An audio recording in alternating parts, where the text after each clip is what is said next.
Quiero invitarles a abrir sus Biblias en el Salmo 63. Salmo 63.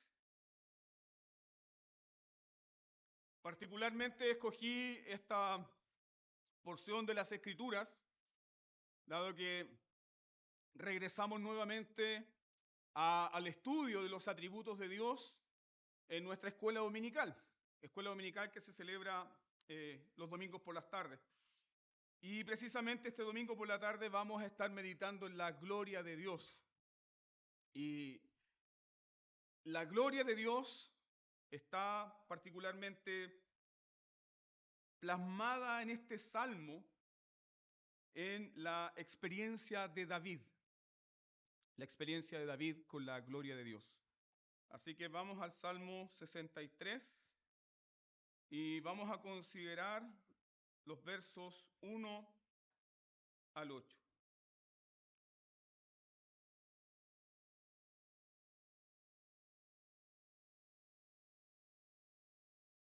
Siga atentamente la lectura de la palabra de Dios.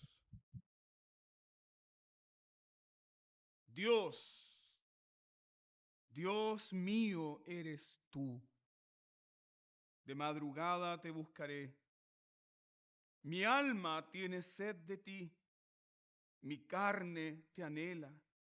En tierra seca y árida, donde no hay agua, para ver tu poder y tu gloria, así como te he mirado en el santuario.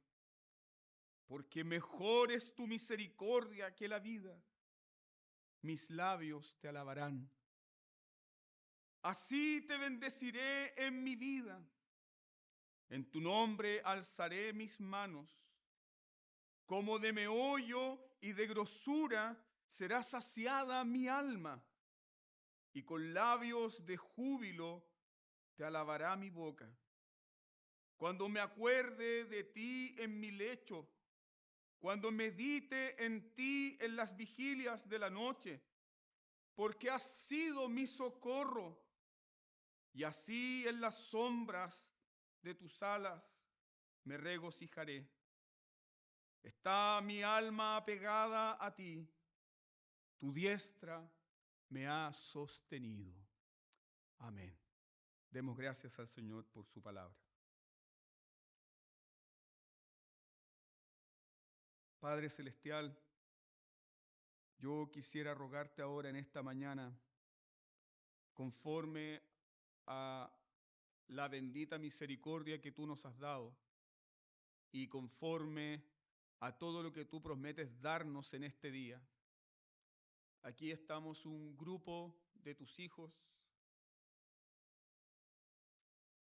que necesitamos, Señor, ser sobrecogidos por tu misericordia, sobrecogidos por tu amor, recibir la seguridad, la certeza de que tú estás con nosotros. Señor, somos un pueblo que tiene ideas teológicas que son correctas, pero más allá de estas ideas teológicas correctas, necesitamos, Señor, experimentar y gustar y probar tu amor.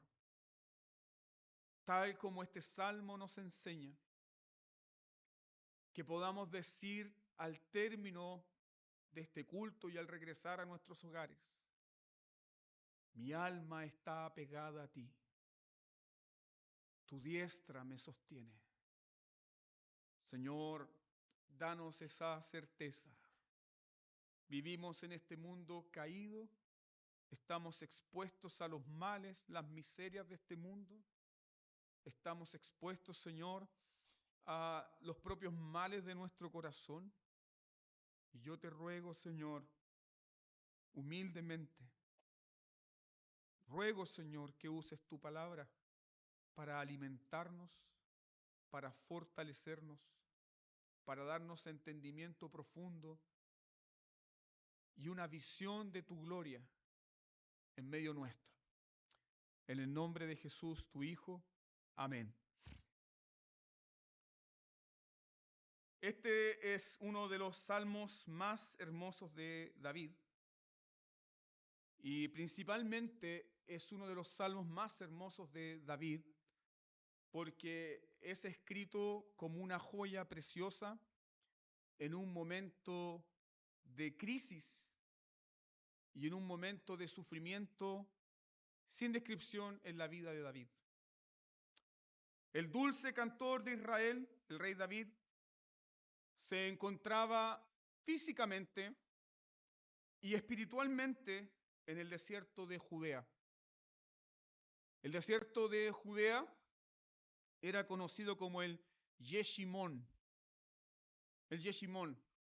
que básicamente significa desolación. Cuando los israelitas pensaban en el desierto, pensaban en eso, en la desolación. Un lugar sin vida, un lugar sin esperanza. ¿Cuántos de ustedes se sienten así?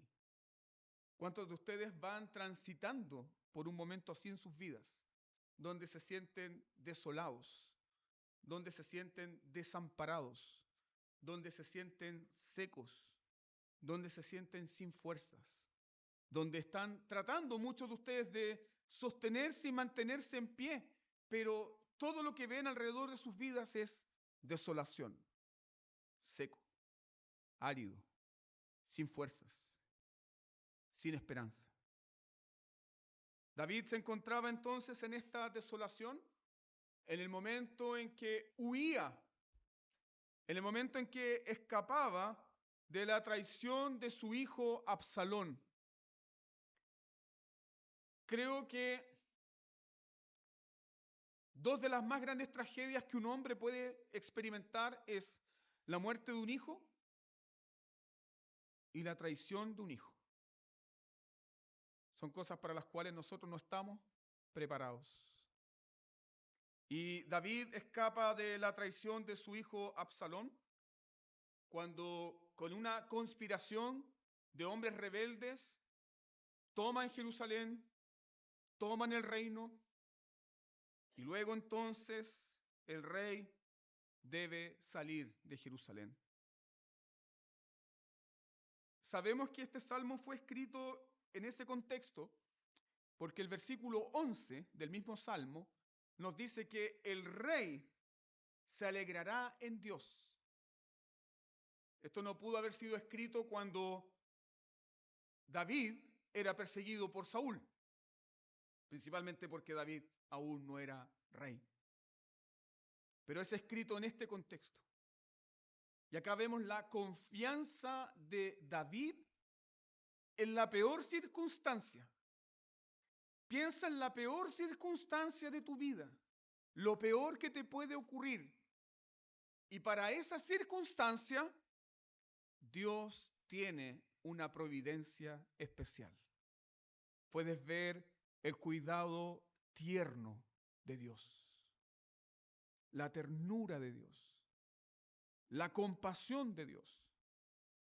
Entonces, el rey dice, se alegrará en Dios. Pero este rey cuando sale de Jerusalén no sale alegre. Este rey cuando sale de Jerusalén no salió alegre.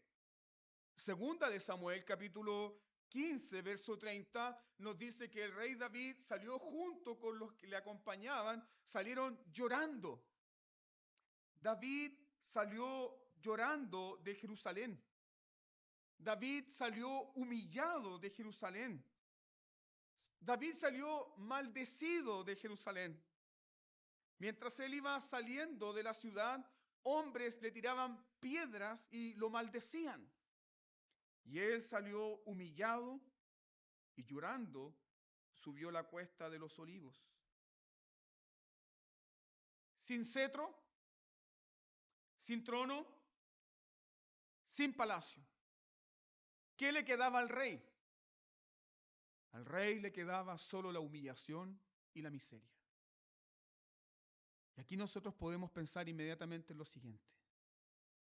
Si el evangelio que sostuvo el corazón de David en la miseria, en la humillación, en la desolación, lo pudo mantener en pie. Hermanos, el Evangelio es la cosa más hermosa de este mundo. Aunque las circunstancias no cambian, aunque las circunstancias no cambian, pero el corazón es sostenido por Dios. David entonces cubrió su cabeza,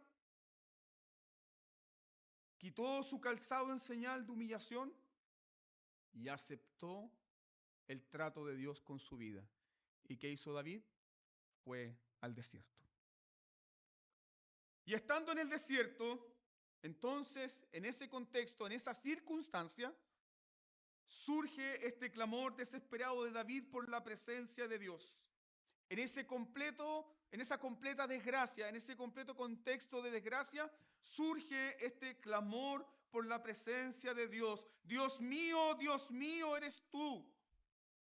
Dios mío, eres tú. De madrugada te buscaré. Mi alma tiene sed de ti en tierra sedienta y árida donde no hay agua. Mi carne te anhela. Piensa en las palabras de David. Su primera oración no fue, oh Señor, hazme venganza y justicia por esta rebelión. Oh Señor, destruye a mis enemigos. No, esa no fue su primera oración. Su primera oración en este contexto de desgracia es, Dios mío, te necesito. Mi alma tiene sed de ti. Mi carne te anhela. Si tú me dejas, Señor, desfallezco. Si tú no me das certeza de tu presencia, entonces la vida no vale nada. Eso está experimentando David. David experimenta un clamor por la presencia de Dios. Y este clamor por la presencia de Dios expresa la confianza en que Dios hará justicia sobre sus enemigos. En tierra seca y árida surge algo en el corazón de David. David comienza a recordar. En este contexto de desolación, David comienza a recordar. Muchos de nosotros, queridos hermanos, tendremos que enfrentar momentos amargos, difíciles, ya sean enfermedades, ya sean problemas económicos, ya sea traición. Todos tendremos que enfrentar nuestro propio desierto, todos, sin excepción alguna. Pero en ese lugar, David comienza a recordar algo muy importante. Mira por favor el versículo 2. Para ver tu poder y tu gloria, así como te he mirado en el santuario. Estoy pasando por el desierto. Estoy pasando por la aflicción más grande de mi alma. Estoy pasando por un momento muy duro, muy cruel. Pero yo he tenido una visión de la gloria de Dios en el santuario. Yo he estado en el santuario. Yo he estado en el lugar donde el nombre de Dios es invocado. Yo he estado en el lugar donde la presencia de Dios se experimenta. ¿Y qué dice David? Yo quiero tener eso aquí. Aún en el desierto. Aún en el desierto. David dice, déjame ver tu poder y tu gloria. Así como yo te he mirado, ¿dónde? En el santuario. ¿Te das cuenta por qué es tan importante el culto público? Porque todos vamos a enfrentar momentos difíciles. Pero en el culto público, Dios te da una visión de su gloria.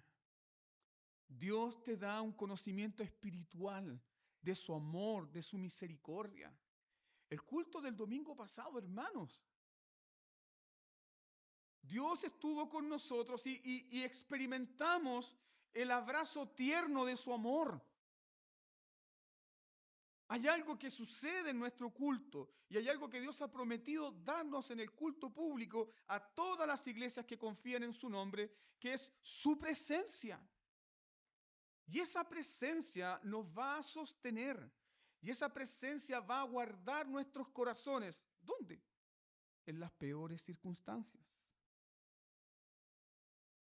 Entonces David comenzó a recordar su experiencia con la gloria de Dios en el santuario, su experiencia con la gloria de Dios en el culto público, su experiencia con la presencia de Dios y cómo esta experiencia con la presencia de Dios sostuvo su corazón en el peor momento de su vida. Pero hay algo más que se desarrolla en este salmo, porque David comienza a recordar los días cuando estaba cerca del santuario y cuando podía adorar a Dios. ¿Dónde recuerda eso? En el desierto. Pero luego esta experiencia con la gloria de Dios y con la presencia de Dios le permite a David ver su futuro. Estoy en el desierto, pero este desierto no durará para siempre. ¿Mas qué dura para siempre? Mi alma está pegada a ti, tu diestra me ha sostenido, la presencia de Dios y su favor y su misericordia son para siempre. Son para siempre. Entonces, ¿qué le dio a David la presencia de Dios? Este salmo, o particularmente estos versículos de este salmo, lo podemos contrastar con el Salmo 27. Vaya al Salmo 27 por un momento. Salmo 27, versículo 4. Salmo 27, versículo 4 dice, una cosa, solo una, he demandado a Jehová, esta buscaré. Que esté yo en la casa de Jehová todos los días de mi vida, para contemplar la hermosura de Jehová y para inquirir en su templo. Ahora, ¿qué efecto tiene eso en nuestras vidas? Mira el versículo 5 y si tienes lápiz a mano, subráyalo. Porque Él me esconderá en su tabernáculo en el día del mal. Me ocultará en lo reservado de su morada. ¿Vendrá el día malo? La Escritura dice que sí. ¿Estamos libres de que nos venga el día malo? No. El día malo vendrá. Pero ¿qué es lo que ha prometido Dios? Ocultarnos, reservarnos, guardarnos en su tabernáculo, no un tabernáculo hecho de mano de hombres, su tabernáculo. ¿Quién es el tabernáculo que Dios ha dispuesto para reunirse con su pueblo?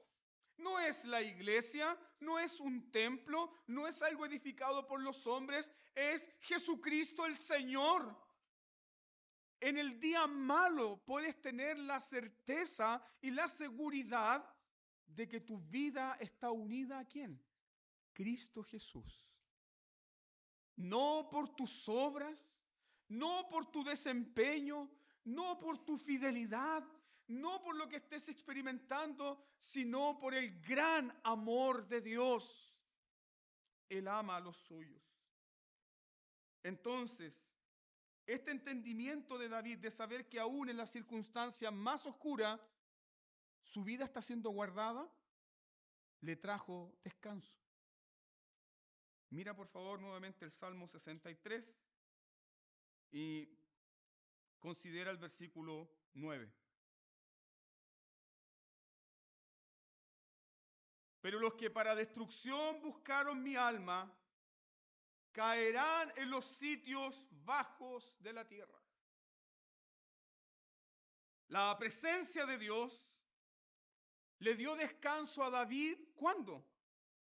Cuando sus enemigos buscaban destruir su alma. Mira qué maravilloso es esto. tenemos enemigos. Nuestra confesión de fe de Westminster nos enseña que el mundo es nuestro enemigo. La carne es nuestro enemigo. Satanás es nuestro enemigo. Hermanos, estamos rodeados de enemigos. Pero tal cual como David podemos decir, aunque un ejército acampe contra mí, yo estaré confiado. Aunque contra mí se levante guerra, no temerá mi corazón. La presencia de Dios. La presencia de Dios le dio descanso a David cuando sus enemigos buscaban la destrucción de su alma. Muchos de nosotros, cuando estamos agobiados por los problemas, todos hemos pasado por esto. Cuando nos encontramos en graves problemas, ¿qué pasa con tu mente? ¿Qué pasa con tu corazón? Sufre un ataque de ansiedad. No puedes dormir. No puedes conciliar el sueño. Te levantas muy temprano pensando cómo resolver el problema, cómo salir del problema, cómo resolverlo, cómo lograr solución a este grave problema. Te levantes de mañana tratando de buscar alivio a la aflicción. Y eso ocurre particularmente cuando queremos nosotros salvarnos por nuestras propias fuerzas. Cuando olvidamos que Dios está con nosotros, nos llenamos de ansiedad, nos llenamos de aflicción, nos sentimos huérfanos, nos sentimos desamparados, nos sentimos sin ayuda, sin socorro. Y por eso no podemos conciliar el sueño, por eso no podemos dormir, por eso nos levantamos afligidos, agobiados, porque pensamos que tenemos que enfrentar el mundo solos. Pero no es así, hermanos. No es así. En paz me acostaré, asimismo dormiré, porque solo tú, Jehová, me haces vivir confiado. Debes recordar eso cada vez que estés enfrentando problemas, ansiedades, enfermedades, temores. Cuando los propios enemigos de tu alma buscan para hacerte caer, debes recordar que estás unido a Dios. Estás unido a Él. La conciencia de la presencia de Dios guardó el corazón de David. Es por eso que encontramos a David diciendo, despierto y tu presencia está conmigo. Aún en las vigilias de la noche, hablas a mi corazón. David entonces nos enseña que en las circunstancias difíciles, la presencia de Dios es bálsamo al corazón. ¿Cómo Dios cuida de nuestros corazones? ¿Dios cuida de tu corazón sacándote de las circunstancias difíciles? No. Así no funciona. Eso es muy fácil. Eso es muy mundano. Así no funciona. ¿Cómo funciona el Evangelio? Tal cual como lo vieron los jóvenes hebreos en el horno de Nabucodonosor. Había uno como hijo de hombre que estaba en medio de las llamas. Y porque ese como hijo de hombre estaba en medio de las llamas de estos jóvenes, no se quemaron. Aunque pases por las aguas, estas no te anegarán. Aunque pases por el fuego, este no te quemará, porque yo, Jehová tu Dios, estaré contigo. Sí, hermanos, vamos a pasar por sufrimientos, vamos a pasar por aguas tempestuosas. Y Dios no nos va a librar de eso, pero Él nos dará algo mejor. Su presencia estará con nosotros. Su presencia te acompañará. El sol no te fatigará de día, ni la luna de noche. Jehová te guardará de todo mal. Él guardará tu alma. Él guardará tu alma. La presencia de Dios estaba guardando entonces el corazón de David. Y esa es la razón por la cual David dice, De madrugada entonces, Señor, te buscaré. Estoy en este grave problema, mi hijo se ha rebelado contra mí, perdí el trono, perdí la ciudad, estoy en el desierto, estoy en la miseria más grande, pero Señor, no te he perdido a ti. De madrugada te buscaré, de madrugada te buscaré. Más tarde entonces David dice lo siguiente en el Salmo 94. Si no me ayudara Jehová, pronto moraría mi alma en el silencio. Y esto para mí es muy conmovedor, porque es la experiencia de todos nosotros. Cuando yo decía, mis pies resbalaba, tu misericordia, oh Jehová, me sustentaba. Cuando yo decía, Señor, mis pies están resbalando, no tengo más fuerza, Señor, no puedo más, tu misericordia me sustentaba. Entonces, aprendamos de los salmos lo siguiente. Los salmos nos enseñan que nuestro único consuelo en toda circunstancia difícil es la comunión íntima con Dios. Eso nos enseñan los salmos. Nunca voy a olvidar a mi pastor que me enseñó dos cosas importantes. Número uno, me dijo, si quieres aprender a hablar con los hombres, lee Proverbios. Número dos, si quieres aprender a hablar con Dios, lee los salmos. El mejor consejo que me han dado en la vida. Porque aprendí de los salmos a cómo elevar mi alma al Señor, cómo ser auténtico con Dios, cómo decirle, Señor, estoy desesperanzado, Señor, estoy afligido, Señor, necesito tu protección, necesito tu presencia, mi alma tiene sed de ti. Eso es justamente lo que nos enseñan los salmos. Salmo 11, si fuesen destruidos los fundamentos, ¿qué ha de hacer el justo? Que responde David, Jehová está en su santo templo, sus ojos ven, sus párpados escudriñan a los hijos de los hombres. Los salmos nos enseñan entonces la comunión y dependencia con Dios en todo tipo de circunstancias.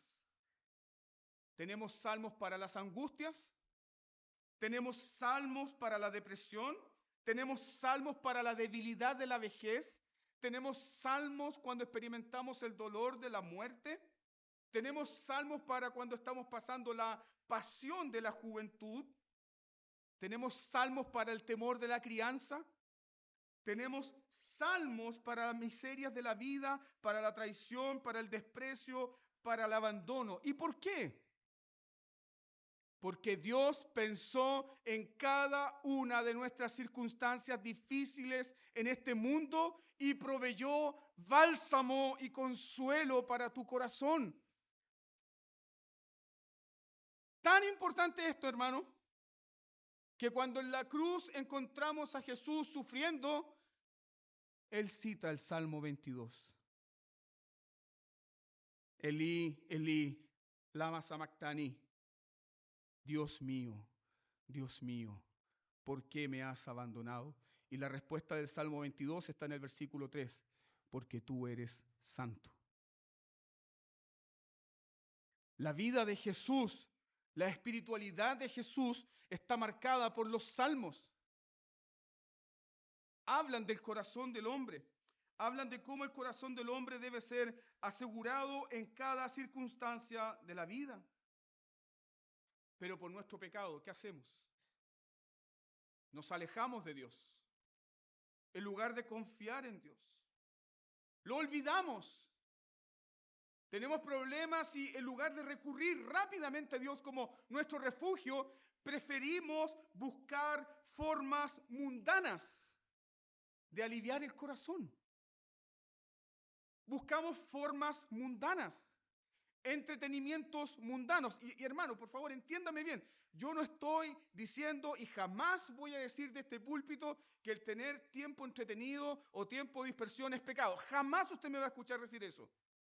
Lo que estoy apuntando y señalando acá es que cuando estamos en dificultades, circunstancias muy agobiantes, necesitas a Dios, no necesitas otra cosa. No necesitas pegarte un viaje para estar bien. Necesitas doblar tus rodillas y volver al Señor. No necesitas un spa, por muy rico que sea. Necesitas la comunión de la presencia de Dios, porque solo la presencia de Dios trae deleite y trae gozo al corazón. Esas cosas son temporales, pero la presencia de Dios es para siempre. Entonces aquí entiendes el clamor de David. David podía vivir un día más sin agua en el desierto. Pero, ¿por qué no puede vivir? ¿O sin qué no puede vivir? No puede vivir sin la presencia de Dios. Él podía estar un día más sin agua, sin comida, pero no puede vivir sin Dios. Y es por esa razón que David dice, mi alma tiene sed de ti. Y esa sed de Dios solamente será saciada con Dios. Una criatura no la puede saciar. Un mejor trabajo no lo puede saciar. Buenas amistades no lo pueden saciar. Solo Dios. Dios nos creó para Él y nuestro corazón estará satisfecho solamente con Él. Con Él. Entonces, aquí nosotros podemos entender espiritualmente lo siguiente. El creyente no pierde su vida cuando los bienes materiales, cuando la salud, cuando la economía se destruye. Porque su vida depende de la presencia de Dios. Pero el incrédulo, cuando pierde bienes materiales, cuando pierde amistades, cuando pierde carrera, cuando pierde trabajo, cuando su economía se desbarata, lo pierde todo. ¿Por qué? Porque el incrédulo trata de satisfacer la necesidad de su corazón con las cosas creadas. Mientras el creyente encuentra satisfacción en el Creador. Y es por eso que David dice, mi alma tiene sed de ti. Solo Dios puede saciar tu corazón. Y déjame repetirlo en esta mañana, Dios quiere hacerlo. Mateo 5:6. Bienaventurados los que tienen hambre y sed de justicia. Ellos serán saciados. ¿Tienes hambre y sed de justicia? ¿Tienes hambre y sed de Dios? Dios promete saciarte. Él promete saciarte. Entonces, ¿qué nos sacia? ¿Qué nos sacia y cómo David fue saciado? David fue saciado por esta visión espiritual, profunda, íntima de la gloria de Dios. Y eso es lo que Dios nos promete domingo a domingo, a través de su palabra, a través de la predicación del Evangelio. Dios promete darnos una visión profunda, íntima, completa y grandiosa de su gloria, porque tu corazón fue creado para la gloria de Dios y solo la gloria de Dios te puede saciar. Entonces, esa gloria, ¿cómo la experimentó David? David experimentaba esta gloria en el santuario, en el lugar de reunión con el pueblo de Dios antes de la construcción del templo. Pero aquí ocurre algo distinto. David nos dice que esa gloria ardiente y asombrosa no está encerrada en el santuario. No se quedó allá en Jerusalén. ¿Dónde está? Está con él en el desierto. Así como te he mirado en el santuario. La gloria de Dios, hermanos, no está limitada a un lugar físico. No hay desierto, no hay enfermedad, no hay aflicción que te pueda privar de la gloria de Dios. Pablo contempló la gloria de Dios en la cárcel y aún un enfermo moribundo puede contemplar la gloria de Dios en la cama de un hospital. Aún un hombre crucificado como un ladrón a punto de morir experimentó la gloria de Dios ahí. Todos nosotros, hermanos, si estamos unidos a Dios, si hemos sido unidos por Dios a través de su Hijo Jesucristo, podemos ver la gloria de Dios en las peores circunstancias de nuestras vidas. ¿No te he dicho que si crees, verás la gloria de Dios? Puede ser que hoy estés pasando por alguna dificultad. Puede ser que tu vida misma se sienta como un desierto seco, árido, sin vida, sin consuelo, una perfecta desolación. Pero en ese desierto puedes experimentar la gloria de Dios. ¿Por qué? Permíteme llevarte a 2 de Corintios capítulo 4, verso 6. 2 de Corintios 4, 6.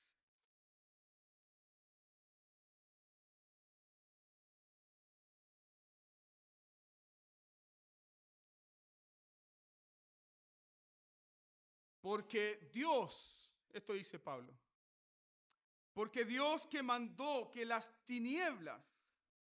tinieblas resplandeciese la luz, es el que resplandeció en nuestros corazones para iluminación del conocimiento de la gloria de Dios en la faz de Jesucristo. El mismo Dios que dijo, sea la luz, es el mismo Dios que hizo resplandecer en nuestros corazones la gloria de Jesucristo. Si has sido salvado por Dios, si has sido unido a Jesucristo, la gloria de Jesucristo es tuya. Qué consuelo más grande. La gloria de Dios nunca estará lejos de nosotros. Cristo murió y resucitó para que viésemos nosotros su gloria. Cristo en su oración sacerdotal, Juan capítulo 17 dice, Padre, donde yo estoy, yo quiero que ellos estén. Padre, yo quiero que ellos vean mi gloria. Padre, el amor con que me has amado, yo quiero que en ellos esté. Estás unido a Cristo. Estás unido a Él y estás unido a su gloria. Entonces, entendamos esto, por favor, hermanos. La vida cristiana se sustenta en una visión de la gloria de Dios.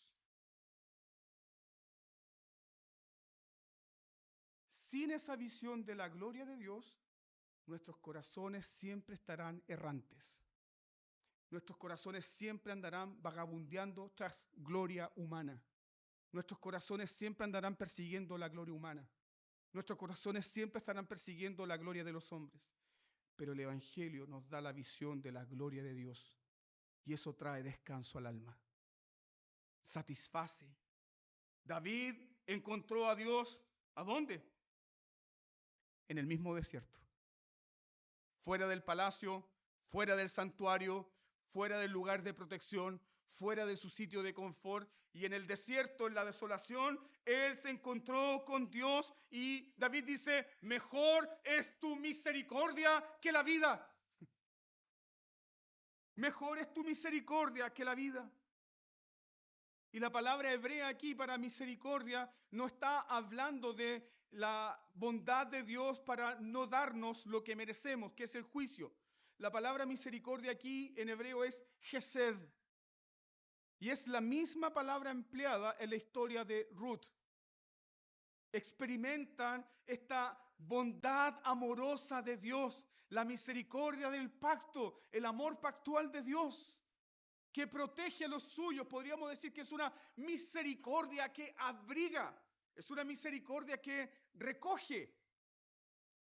De esa misericordia está hablando David. Hay otras traducciones bíblicas que dicen, mejor es tu amor que la vida. Pero la palabra aquí hebrea es Hesed. Esta misericordia, este amor del pacto. Y este amor del pacto es constante y es más valioso que la vida misma. Piensa en eso. mejor es tu misericordia que la vida. Nada se compara a esa misericordia. En otras palabras, David está diciendo, mejor es tu misericordia que un trono, mejor es tu misericordia que una ciudad, mejor es tu misericordia que un palacio, que una corte real, mejor es tu misericordia que un ejército, mejor es tu misericordia que estar rodeado de amigos, mejor es tu misericordia que bienes temporales. ¿Por qué? Porque tu amor pactal nunca me abandonará, estará conmigo siempre. Entonces, este entendimiento de la misericordia pactual de Dios, ¿qué produce en nuestras aflicciones? Desata nuestros labios y nuestro corazón para la alabanza. Acto seguido, ¿qué comenzó a hacer David? Mis labios te alabarán, te bendeciré, alzaré mis manos. ¿Dónde, David? En el desierto. En el desierto voy a alabar a Dios. En el desierto voy a bendecir a Dios. En el desierto voy a levantar mis manos. Cuando esté postrado en cama, voy a alabar a Dios. Cuando esté postrado en cama, me voy a recordar de su nombre. Cuando esté postrado en cama, voy a levantar mis manos hacia el Dios bendito que me ama. Piensa en esto. Alabar a Dios, bendecir su nombre, levantar las manos, son todos actos devocionales que se practicaban ¿dónde? ¿Qué hacemos en nuestro culto? Alabamos a Dios, algún hermano dice aleluya, algún hermano dice amén, alguien dice gloria a Dios, alguien dice bendito sea tu nombre, alguien cuando canta levanta las manos. Esos son actos devocionales que son propios ¿de qué? Propios del culto. Pero para la persona que vive constantemente en la presencia de Dios, ¿se quedan encerrados en el culto? No. ¿Vas comprendiendo? David practica estos actos devocionales que eran manifestaciones espirituales del santuario. ¿Dónde? Lejos del santuario, fuera del santuario. David no tiene el santuario, David no tiene el arca del pacto, David no tiene a los sacerdotes, pero ¿qué tiene? Tiene la presencia de Dios. Tiene la presencia de Dios. David estaba lejos de la casa de Dios, pero no estaba lejos de Dios. Eso es la vida de Dios en el corazón del hombre. La vida cristiana es sustentada por esta visión de la gloria de Dios. Y ahí entonces David dice, entonces y solo entonces mi alma será satisfecha. Como de meollo y de grosura será saciada mi alma. Piensa en este símbolo que David utiliza acá. Mi alma será saciada como de grosura y de meollo. ¿Qué quiere decir esto? Dios me sacia con un banquete celestial. Dios tiene cuidado de mí y me sacia con un banquete deleitoso. Dios tiene preparado para mí un banquete de alimento. Y la figura que emplea aquí David es la figura de los sacrificios. David habla acá de la grosura. La grosura. La grosura en el culto del santuario era esta parte delicada de los sacrificios. Me dio hambre. Era esta parte delicada de los sacrificios. Era una parte muy sabrosa de la carne de los sacrificios. Y esta grosura no podía ser consumida por los sacerdotes. Esta grosura, según Levítico capítulo 4, versículo 8 al 10, esta grosura debía ser quemada en el altar. Y esta parte delicada de los sacrificios era un olor grato para Dios. Era solamente reservada para Dios. No podía ser tocada por los sacerdotes. ¿Y qué dice David? David dice, yo seré saciado con grosura. Yo seré saciado con un banquete y algo deleitoso que Dios ha apartado para Él mismo. Pero Dios es tan generoso, Dios es tan misericordioso, Dios es tan bueno que me quiere compartir lo que es para Él. Y eso me saciará. ¿Qué puede ser eso? ¿Qué puede ser eso que Dios reclama como suyo y que es completamente suyo y que Él quiere compartirnos para saciarnos? Mira, por favor, el Salmo 37.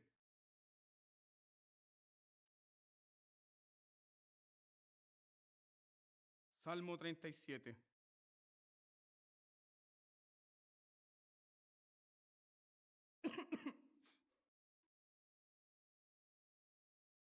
Perdón, me equivoqué, perdón. Salmo 36. Salmo 36, verso 8. Salmo 36, 8. Serán completamente saciados de la grosura de tu casa. Y tú los alimentarás o los abrevarás del torrente de tus delicias, porque contigo está el manantial de la vida y en tu luz veremos la luz. ¿Qué es lo más deleitoso, sabroso que Dios tiene para darte? Todos los sacrificios del tabernáculo tipificaban ¿a quién? Al único sacrificio verdadero, Cristo Jesús.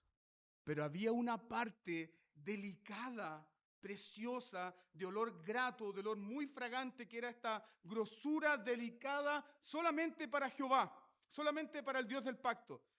Y David dice que Dios nos va a sustentar y nos va a satisfacer con esa grosura y seremos saciados. Lo mejor que Dios tiene para darte se llama Jesucristo. Él sacia nuestra sed. Él es verdadera comida. Él es verdadera bebida. Él sacia todo nuestro ser. Él es el banquete celestial. Él es la fuente de agua que salta para vida eterna. Él es el banquete del hombre y la mujer. Solo Cristo. Solo Él. Por lo tanto, en esta rica comida, ¿hay algo desagradable? ¿Le falta sabor? ¿Le falta sazón en esta rica comida? ¿Es un alimento defectuoso? No, hermanos, no. Cristo es todo deleitoso. Él es el más hermoso de los hijos de los hombres. Él es verdadera comida, verdadera bebida. Cristo es el río de la gracia de Dios. Cristo es el río de la gracia de Dios y Cristo es el río de salud para tu alma. Cristo es eterno.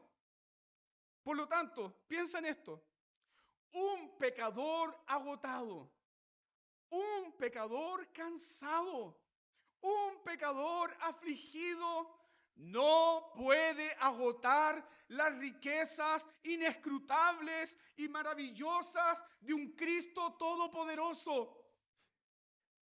Tu fatiga, tu cansancio, tu debilidad, tu aflicción no agotan los recursos de Cristo. No lo agotan. Toda tu necedad, hermano, sí, nosotros podemos reconocer, he sido necio, he fallado, he tropezado, pero tu necedad no agota la sabiduría infinita de Jesús que es tuya. ¿Qué es lo mejor que Dios tiene para darte? Sí, hermanos, por las misericordias de Dios, Dios nos da dones, dádivas, bendiciones materiales que son gloriosas y hermosas y estamos agradecidos a Dios por eso. Pero lo mejor que Dios tiene para darnos es su propio Hijo Jesucristo. No hay pecador cansado, no hay pecador hambriento, no hay pecador afligido que no pueda encontrar descanso en Jesús.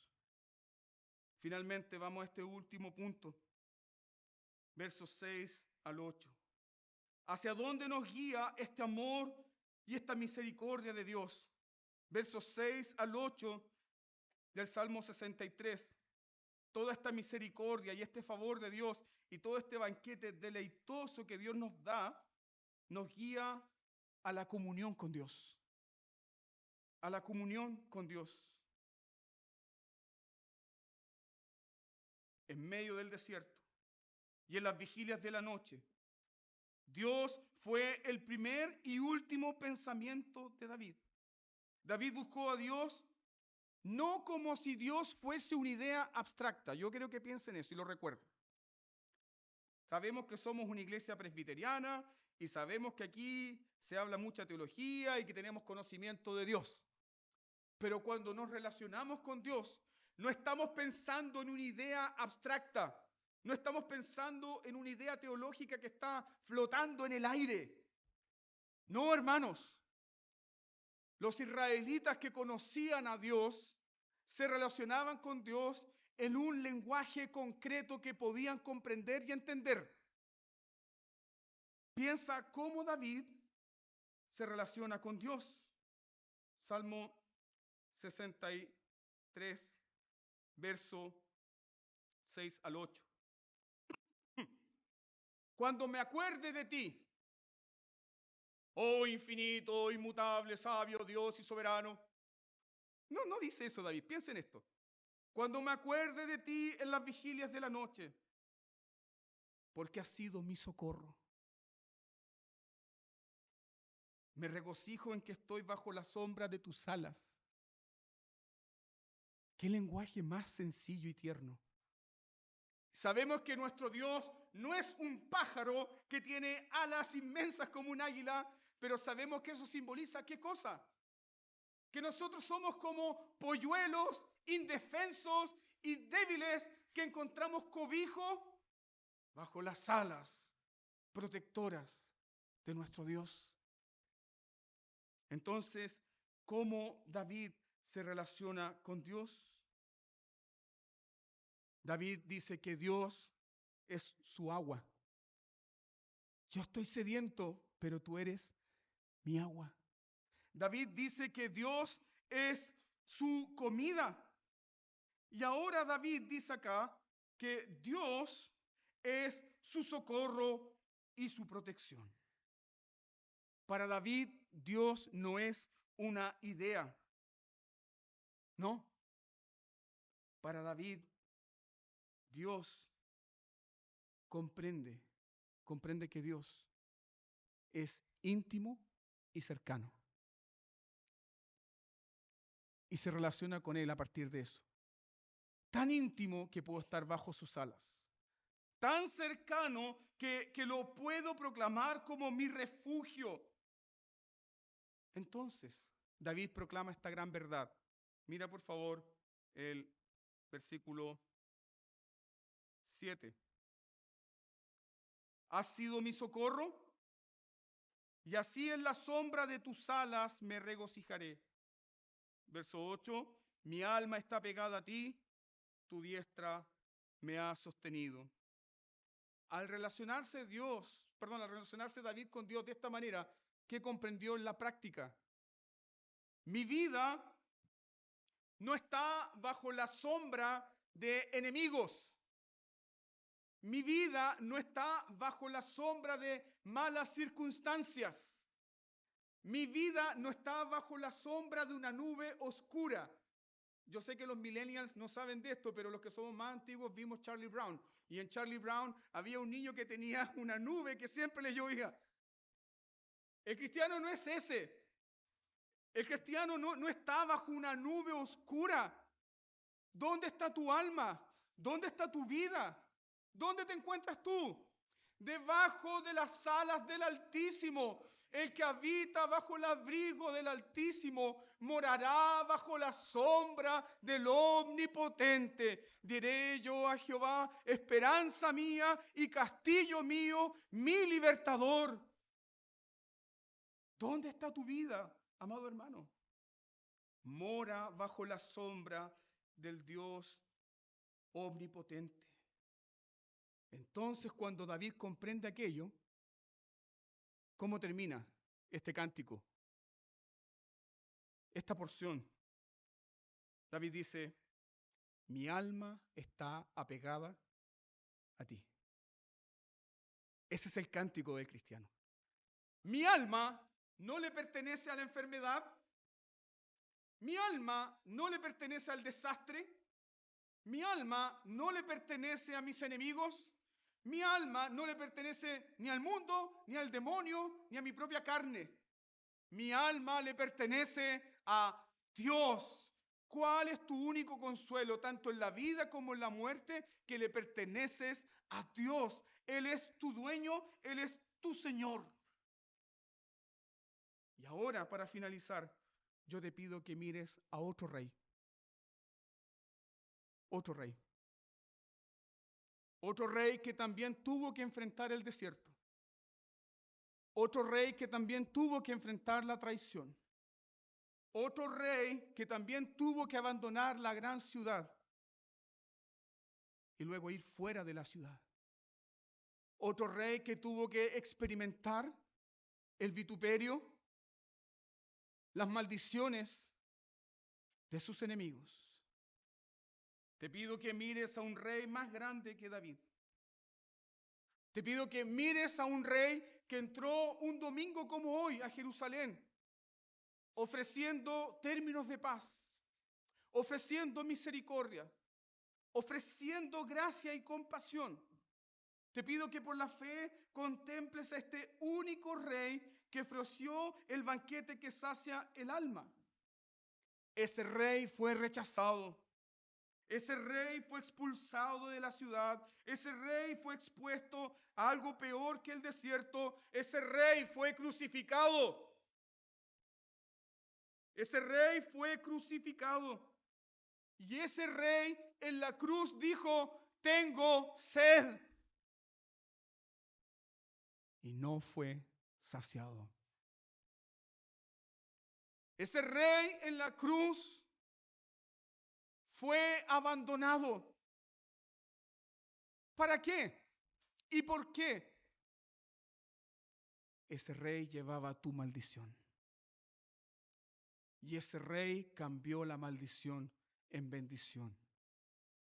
Y por cuanto ese rey tuvo sed, y por cuanto ese rey fue abandonado, nosotros podemos tener la certeza y la seguridad que nunca, nunca seremos abandonados. Que cuando tú digas, Señor, tengo sed, mi alma tiene sed, Dios te saciará. Que cuando tú digas, tengo hambre, necesito consuelo, Señor, necesito sentir que tú estás ahí. Tú sabes que Él estará.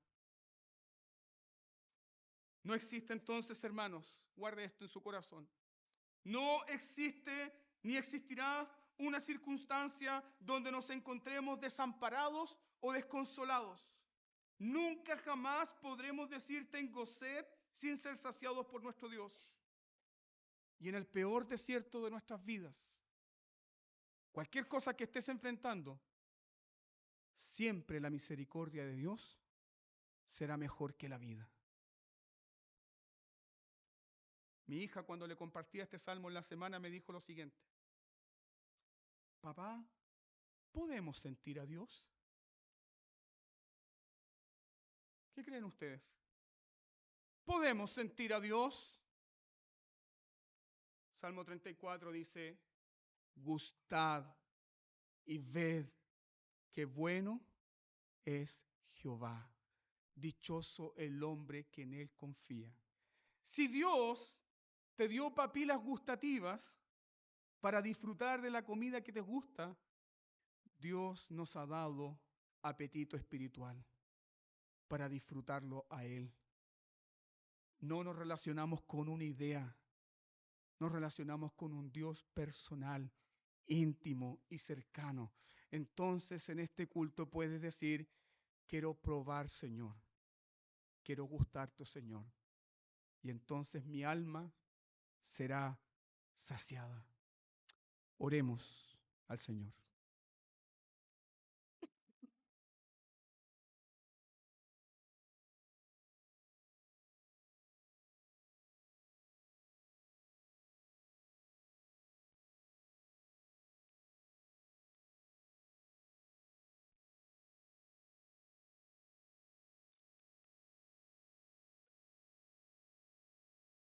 Gracias, Padre Celestial, por tu palabra. Se seca la hierba, se marchita la flor, pero ella permanecerá para siempre. Y porque ella permanece para siempre, nosotros también permaneceremos para siempre. Hemos sido renacidos por tu palabra, hemos sido salvados por tu palabra, y ahora tu palabra nos ha edificado, consolado, alimentado. Oh Señor, recibe la gloria, recibe la adoración de nuestro corazón, recibe nuestra devoción y danos, Señor, ahora al momento de ir concluyendo este culto, danos, Señor, esta experiencia de disfrutar tu gloria, de disfrutar tu presencia, de volver a nuestros hogares con regocijo porque te hemos visto en el santuario. Y al regresar a nuestros hogares que podamos también levantar nuestras manos, bendecir tu nombre, recordarnos de tu comunión gozosa por medio de tu evangelio. Que tu palabra sea rica en nuestros corazones y aplicada por el poder de tu Espíritu en nuestras vidas. En el nombre de Jesús. Amén. Hermanos.